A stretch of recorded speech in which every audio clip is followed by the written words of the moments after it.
most companies are locked out of a lot of value they can get because they're sitting on data that they have not been able to turn into valuable insight, because the process to turn data from wherever it sits into a centralized sort of place where everyone can learn from it, make better decisions, is still a difficult process and an expensive process. Welcome, everyone, to another episode of the Seven Figure Journey podcast.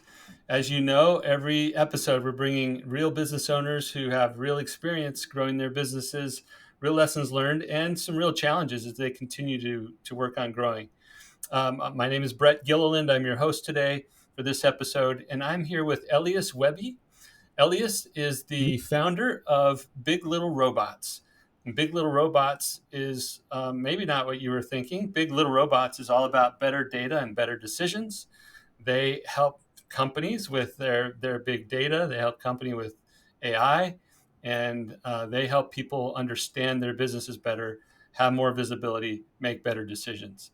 Welcome to the show today, Elias. Excited to have you here. Thanks for having me. All right, so Elias, give a little bit more context to Big Little Robots so that people hear what you want them to hear and not the way that I set it up. Yeah, I mean, you described it pretty well. Um, so Big Little Robots started a few years ago towards the beginning of the pandemic, actually, yeah, through the pandemic. And I used to work for a big tech company in the Bay Area in Silicon Valley, um, and it's a really big tech company. And I used to work on some of their data as a contractor. Um, and the way they organize data to me seemed very difficult to work with. And I said to myself, okay, if some of the most advanced tech companies in the world don't do data very well, then the rest of the world is very far behind. So let me leave this place and start trying to help companies um, do more with their data. This is, we're 3.5 years in, and I still think that's very true. I still think most companies are locked out of a lot of value they can get because they're sitting on data that they have not been able to turn into valuable insight, because the process to turn data from wherever it sits into a centralized sort of place where everyone can learn from it, make better decisions, is still a difficult process and an expensive process.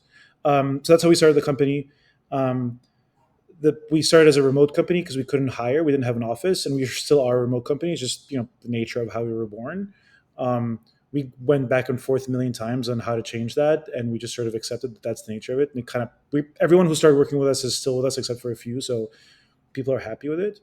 Um, and we grew over the last 3 years. We've worked with large companies in finance. We worked with large pharma companies. You would know names like Johnson & Johnson or Pfizer.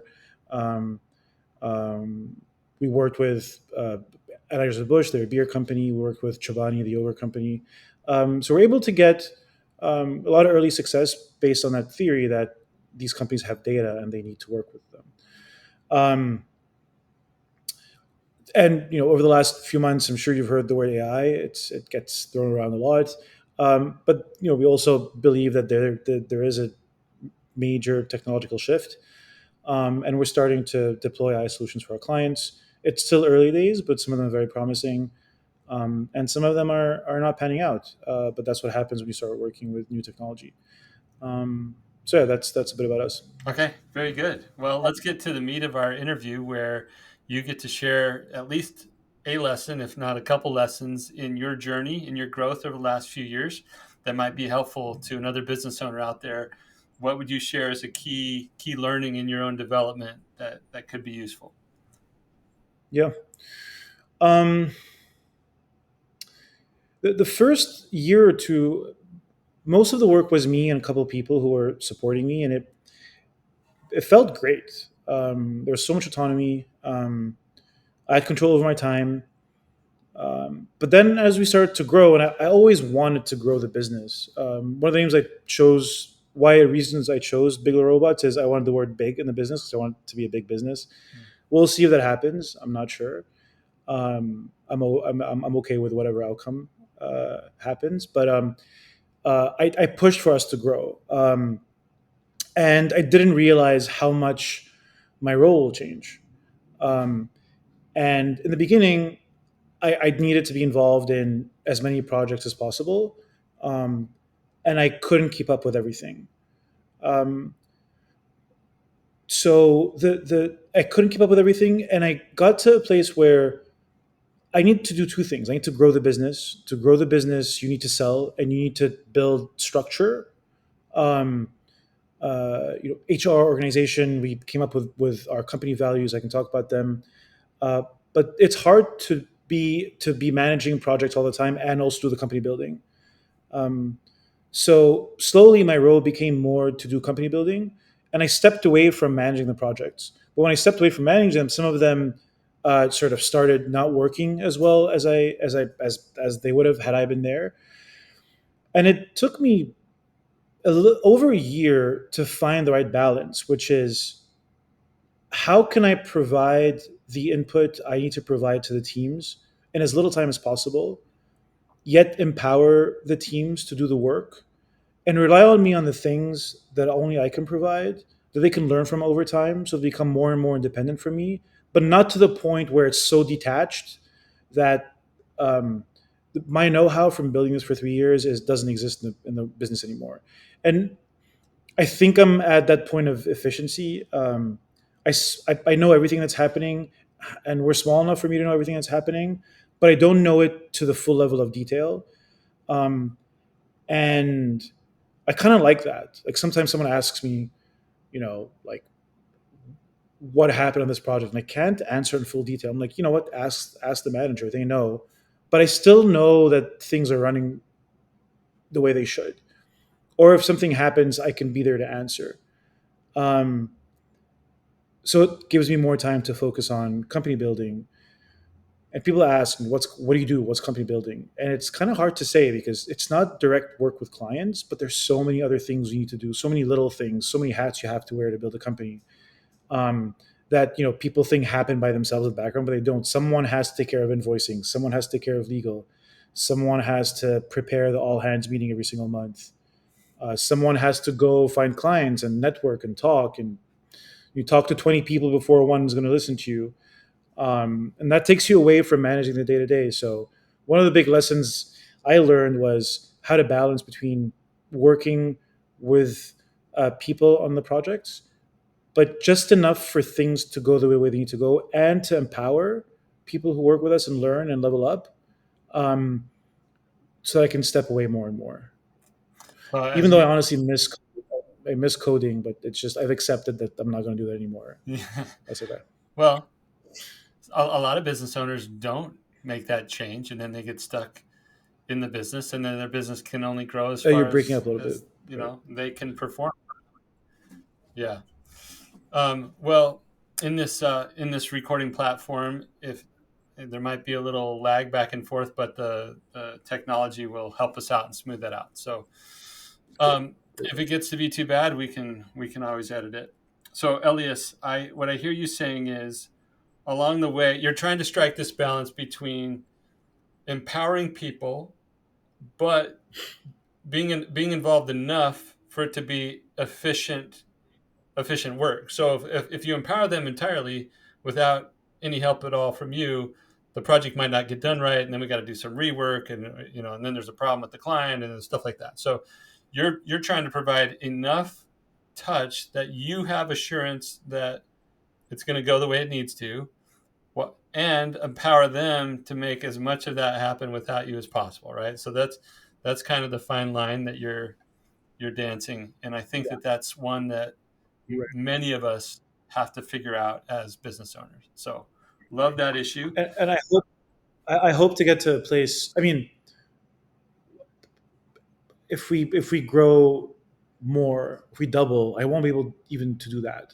Yeah, I won't be able to get involved with all the projects. So, how do the question that I have is, and we'll get to it when we get to it, but how do we codify what we know and build a culture where this knowledge becomes sort of part of the organization's knowledge, that people who work in the organization are able to, bring as a culture into the work, and as know-how, versus having it to rely on my know-how.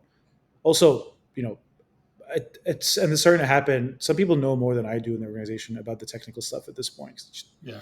I can't. I'll understand if they talk to me, but they know it more than I do at this point, which is something that I want. Yes, Um, but even this thin line is of efficiency is now. But in a year, I think I won't be able to even do that actually. that's right. Part of your organization development needs to be that next level of leadership. Right now, technically, maybe everybody can kind of report to you, or maybe you're starting to have some other reporting relationships. But as you continue to grow in numbers of team members, that's where you got to have somebody. That's where some of those functional departments start to take shape, and you'll have a leader over revenue acquisition. You have a leader over product, or however you organize it.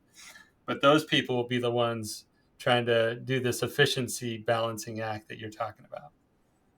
Right, right, right. Yeah. Okay. Makes Well, I sense. love that. That's a great lesson learned. We had a great conversation before we hit record, and I'd love to, as we switch into this next part of the conversation, love for you to tee up what you want to share as a challenge or something that you wrestle with, and then as we talk about it together, I hope to be helping you and then others that are listening at the same time. Yeah. Um,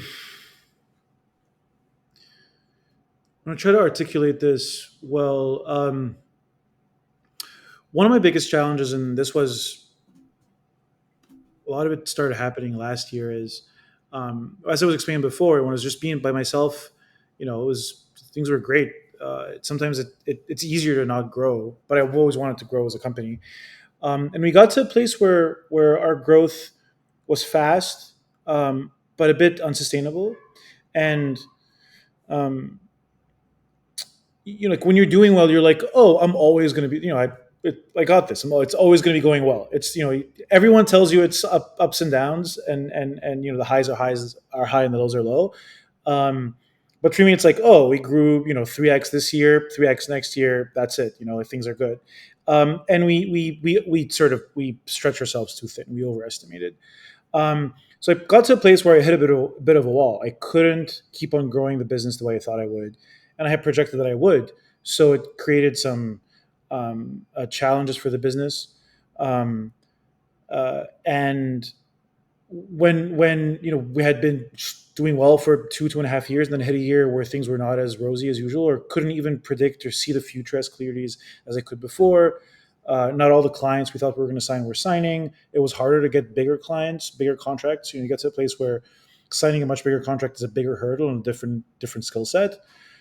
Um, it weighed it. I didn't take it personally. It weighed on me in a way that was more difficult than I had ever expected. Um, and I think I got to a place where I tied my whole identity to the identity of the business. Um, so in my mind, I couldn't see what my future looks like without the business. It was we were the same entity. Um, and that became very difficult because every decision became existential. Not just existential about my own survival. Yeah, I wasn't going to die, but there's something that felt very much like, if I didn't get this right, then nothing exists after this point. Um, and what that did is it caused some real anxiety for me. Um, and the difficult thing here is, and founder mental health is talked about a lot, is um, it created distortions. If you think of the future as a cone, there's worst case scenarios, there are best case scenarios, and um, you cannot control everything. You can do what you can do now to improve your chance of being in a good place in the future. Um, but when I was in the state of sort of being existentially tied to the business, I could only imagine negative scenarios. And I sort of lived in this continuous um, imagining the worst and trying to make it not happen. And even when I would get signals of like, oh, this contract that's been hard to sell is actually going to sell, my mind would say, no, that's not going to happen. Um, and it would happen. So I got to a place where I felt that I was distorted. I felt like this, me carrying everything in such a heavy way, um, made it hard for me to really know what's real and what's not. And not just what's real, what's not, but also understand that the future is not certain, and especially the future where you think everything's not going to work, because some things do work. And that was one of my biggest leadership challenges: is how to manage myself. Um, yeah, Yeah, that's a really great issue. I appreciate you bringing it up. A little different than most of the conversations that I have in this podcast, and so I just want to I want to honor the topic and you for bringing the topic. I think a lot of people deal with similar things, and so we're not going to solve this problem entirely in the next 10-15 minutes, but I think we can have a meaningful conversation that'll be useful for people who feel something similar. So, I'd love I that. mean, let's jump in. I want to start with the idea that, I mean, you used the word existential. Many business owners feel so interconnected, like they're inextricably linked to their business, and it feels like they're one, right? Sometimes I use the Siamese twins analogy, like we're separate but together. We're Yeah, connected.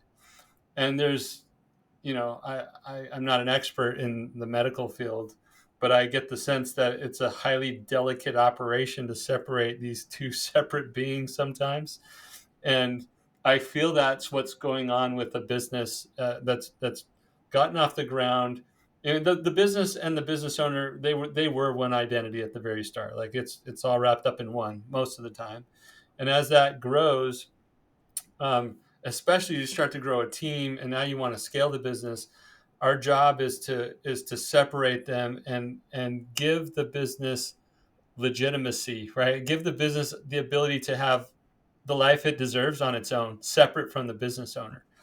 And one thing that you mentioned earlier was you talked about values. You said I could get into those, but any core identity work for the business, although it may be very aligned with your own values, you're actually laying the foundation for having that independence from the business. Every time you create a strong sense of purpose that belongs to the business, that everybody in the business can own together. There's a sense of identity that this is our shared identity. We've got this common purpose. We have these core set of values that we live by. Any of those identity creation elements allow for us to have a shared sense of purpose, a shared sense of being in this business. And the stronger that becomes, the more it can come off of the business owner being the one that represents all of that identity. And that may sound a little conceptual right now. So let's get a little bit more practical. Oh, go ahead, Elias. I think you're going to comment. yeah, yeah. It makes sense. One thing that helped me, and I read this. I forgot where I read it. Um, One thing that helped me is to ask myself, um, to try to differentiate between what the business needs and what I need personally. Yes. Um, so, and I didn't mention this, but I have one of my co-founders is, his name is David. He is much more sort of ground. He was much more grounded than I was in this, so he was able to provide sort of a level of groundedness. If I couldn't tell if I was being distorted around sort of analyzing events or understanding if this is good for us or bad for us, he was much better at saying, like you're catastrophizing, you're thinking too much of the future, um, and uh, he helped me think about how, um, there's what we need personally as people, managing the business, but it's us, and then ask myself, what does the business need? It's not the same thing that I need. Mm-hmm. Um, and that sort of started to, in my mind, give the business its own persona, become its own identity, its own sort of living being. The That's more right. I think of it this way, the easier it is for me to detach myself from it, and the easier it is for me to make decisions in terms of what does it need, not what do I need. They're not always the same thing. That's right. Um, And yeah. ideally, right, the business's vision, purpose, all of that kind of stuff is aligned and supporting what you want in your life. That's the reason that you built it in the first place. But they are separate, and the more we can separate it, the easier it's going to be to not be so fogged, not be so cloudy in our judgment about what the business needs at any given time. Um, let's talk about some other helpful idea. Hopefully, are helpful ideas. One idea is that there is, because our brains are very wired to do this survival thing, right? Like we need to survive, and so when we see any kind of input, or we have any trigger that creates that survival response in us, our brain automatically does a few things. So there's a freeze, flight, or fight response. Excuse me. um, but what I want to say is, when we recognize the things that are triggering that in us, the sooner we recognize that, the sooner we begin to have a choice about how we're going to respond. And so just noticing what emotions are happening inside of you, what the moments that create those emotions. There's a trigger and then a response, right? um, if the sooner you can notice, the sooner you can start to analyze the thinking that you're having in those moments, and maybe start to introduce some alternatives, some different paths for your brain to go, oh, maybe it's not as bad as my brain is making it out to seem. So there's a lot of good thought work stuff out there. I won't recommend any one of them, but I think it is in our it's in our benefit as business owners to become really good at understanding and becoming masters of our thoughts. Um, Yes. okay, I so couldn't agree more. yeah, so thought work is essential. You mentioned doing some things that help you stay grounded individually. Maybe this is a point in Yeah. time where we can talk about that, because you had to work through this Yes, yourself. I'd love to hear from I you. did. What are some of the practices that you've engaged in to keep yourself more grounded and not letting your Did. brain run? And so in when I first started feeling when I first started going through challenges for the business, um, I couldn't detach my you know looping thoughts from reality. The triggers would happen. The client would say, "Hey, I'm not sure we're going to continue," or the budget's being slashed, or we might shelve this project, and like these things happen in business. What's your business like? Oh, this doesn't happen to me, and then starts happening to you, and you learn that this is how things are. But at the beginning, it's like uh, being there's something to be said about having been a little overconfident in the beginning and saying things are always going to go well, and in reality they don't. So when that reality didn't match what I thought, um, it would trigger a response of fear. What it really is fear, especially when you're existentially tied to the business. You're afraid. The business survival is your survival. That's a fear response. Hmm. Um, and I couldn't stop the walk around, pace around and imagine, okay, what happens if this happens? Okay, I would solve it this way, and sort of stay in this loop. And all the trigger is this might happen in the future. It hasn't happened yet, Mhm. and that's all it is. There are a lot of points in time and decisions between now and when this happens that you can take where you can have more control, but you have to do it in the moment, not in the future. And in the beginning, I couldn't detach. The future was now, and just there was no way to stop this from happening. But over time, and I learned that a lot of the reaction to all of this was happening in my body, not in my mind. Meaning that my nervous system was triggered. When my nervous system is triggered, the response is these thoughts, but it's starting with my body, my primal body wanting to react to threats the way our ancestors and all the animals and reptiles in the kingdom did in response to threat. It's a very basic response. It's a very primal response. So I started working on my body, which means I used to drink 3, 4 cups of coffee a day. Now I drink 1 cup of coffee in the morning. That's it. Um, I sleep. It's 7 hours, but there's 7 straight hours of sleep, and it took me time to sort of, everyone talks about this, but it really works. No phone in the bedroom, sleep hygiene. There's a lot about sleep hygiene. You can read a ton of books and a lot of talks, but learning how to manage my body and my nervous system, which is a pretty biological, neurological thing, helped me be able to sort of have more control over um, my nervous system reacting to the smallest trigger, because there was sort of, it was healthier, less coffee, I, working out more, sleeping better, um, meditating, journaling. If I have a lot of worries, and like your brain can handle so much. If you have all these worries stacked in the back of your brain, look, one additional drops, the whole thing's going to overflow. So take these out of the back of your mind, even if you're probably not aware of what all the worries are, and put them on a. I have something called my worries of the week, where I write down the things I'm a little worried about. So they're not in my mind anymore.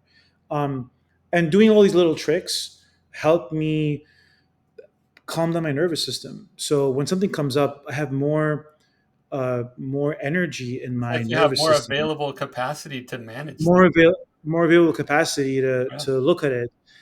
And over time, and I don't know how this happens, but it happened with me over time, to be able to detach from. I don't know how to explain this very well, but there's a way to detach from the thought, where you could look at it. Like Buddhism talks a lot about this, where you step away from your emotions and your thoughts. You're able to see them from the third person, Yeah. instead of sort of being fused with them. Hmm. Um, and that's a skill that I also kind of learned over time. Um, it's not perfect. I sometimes still get caught up. Um, but also I've noticed that I'm able to make better decisions. Yeah. This was the biggest learning for me this year. It's not perfect. Yeah. I still have a lot to work on. Well, on this podcast, we like to use the term progress, not perfection. It's Yeah, right. Progress, not it'll never perfection. be perfect. Yeah, yeah. So, a couple other thoughts, maybe to supplement some of the good things that you're already doing. One of them comes from an analogy of riding a bicycle up a mountain, up an incline. You got your big objective, and you're on this bicycle, and it's just tired. It's got quite an incline, and there's a phrase called "ride the line," which basically Mhm, says, okay, I just have to do another pedal, right? I'm looking down, I'm watching the line, I'm just pedaling. Every once in a while, though, we look up for inspiration, forward, and we look back for belief. We say, mm, look at all the things that happened in the past, because our brain's doing all this fun around, well, what if all this in the future? What if, what if, what if? And we need only look back to say, but it didn't, right? And mhm. or if things did happen, here's how I handled it. I Right, did it, right? We dealt with it, right. and so, and there's a companion principle to this bicycle analogy of riding the line. Um, Great guy I used to work with. His name is Mark Chesley. Shout out to you, Mark. Um, Mark would say on this concept, he says, "I have 100% track record of getting through hard things. 100%. Yeah, Like I'm here. I'm still here. I have a 100% track record of getting through hard things." And that's not, we're not talking about mind games on ourselves, but we're just talking about proof, right? Evidence for our brain that, oh, unexpected things have happened before. I right. didn't crumble. The business didn't fall apart. There have been difficult times, but together as a team, we were able to work through this, and we figured something out, and we're still here, right? So, yes, maybe there will be some catastrophic blow to the business at some future point in time. If that happens, we'll deal with it. But I, as a person, am separate from the business. I'm going to move on. I'm going to survive. My team members will survive. I could help them all land something amazing as a result of the experience that they had here. Like we can come up with positive spins on every single catastrophe you can come up with, right? But our brain loves to protect us, thankfully, right? It's doing its job, and it's showing us all the bad things that could happen, And we got to remind it, yeah, those are the bad things that can happen. Thank you for doing that for me, brain. But I'm still in charge here. And here's all the reasons why I believe we'll be able to handle what might happen. And then try Right, to be right, more present instead of, right. you know, being focused on And and but that's the bicycle analogy is so great because all the bad things I thought would happen didn't happen. well, You know, we're here. You know, 1 year after some of the challenges I had to I faced, and we overcame all of them, and we're we're we are bigger than we've ever been. We're still on a good path, and I've learned how to just learning how to manage these things. There will always be challenges. There's no way. We don't live in a world without challenges. It's that's never right. one way forward. It's just impossible. So so one of the tricks I use when I go through some of these thoughts is, but you thought this was going to happen 6 months ago and it didn't happen, and you made it so far. So it's what's changed now. That's right. And I think the bicycle analogy is such a good reminder, to always once in a while kind of look back and say, you know what, like I overcame this. So what are you worried about? Yeah, there's at least some good evidence that you can survive some setbacks because you've done it, you've been through it, and your brain can go, "Oh yeah, I guess I have dealt with things that." And like you said, not all the bad things you thought would happen even happened. Like they didn't even happen. And sometimes maybe some of the things you thought would happen did happen, but they didn't have the catastrophic effect you thought it would happen. And in Right. both Absolutely. cases, your brain was overprotecting, and in both cases, it wasn't what it thought it was going to be. So yeah, we need to use some of our own history. Last thing I want to share. By the way, I love the self care, the grounding type of work that you talked about with meditating or praying or scripture study or other nourishing things for our brain. Journaling is such a great practice. Get all those things out of the subconscious or out of the rattling around in the brain and just dump it out so you can look at it and deal with it a little bit more objectively, a little bit more separated from it being up in there. So all really great practices. The last one I want to suggest or throw out is you have some people who also sit on the witness stand. Let's say you can put your brain on trial a little bit, and you have some people in your life who can sit on the witness stand and swear to tell the truth, the whole truth, and nothing but the truth, that you have been able to withstand the things that have happened. It's a little bit like looking back, except now you're enrolling some other people, and you are enrolling them in helping you see clearly what's really around you.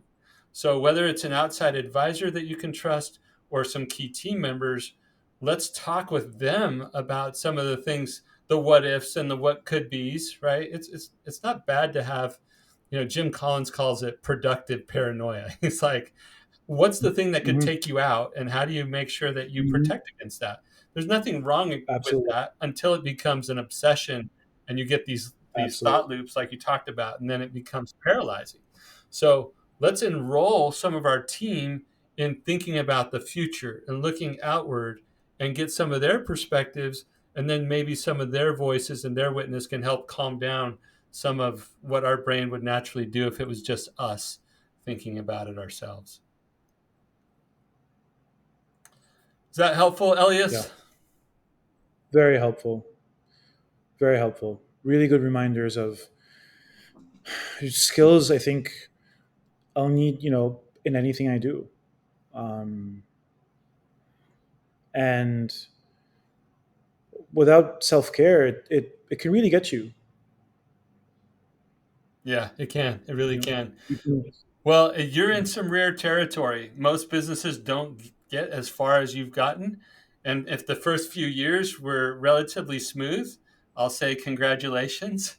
And then, thank you. like you said, the problems don't go away, right? They're just now problems with a bigger scope. Like they just have more weight to them, and the impact can feel heavier. So maybe others who had more problems early on were able to develop some of these muscles right away, and now you're just experiencing some of the weightiness of it.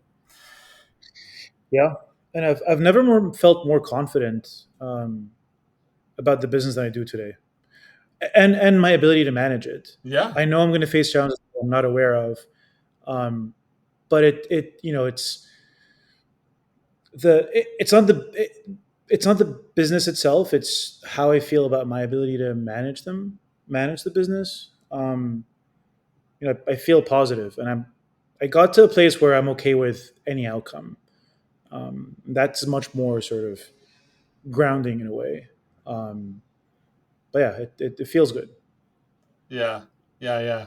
Well, the more you can enroll that growing team of yours into co-creating a future together, the more they're going to take some of Absolutely. that weight off of your shoulders, so you don't have to feel like you're alone in carrying that. And I think if you couple that, enrolling the team with all the great self-care that we've talked about and doing some of that important thought work, you're definitely well on your way. And like my friend Mark says, you still have 100% track record of getting through hard things.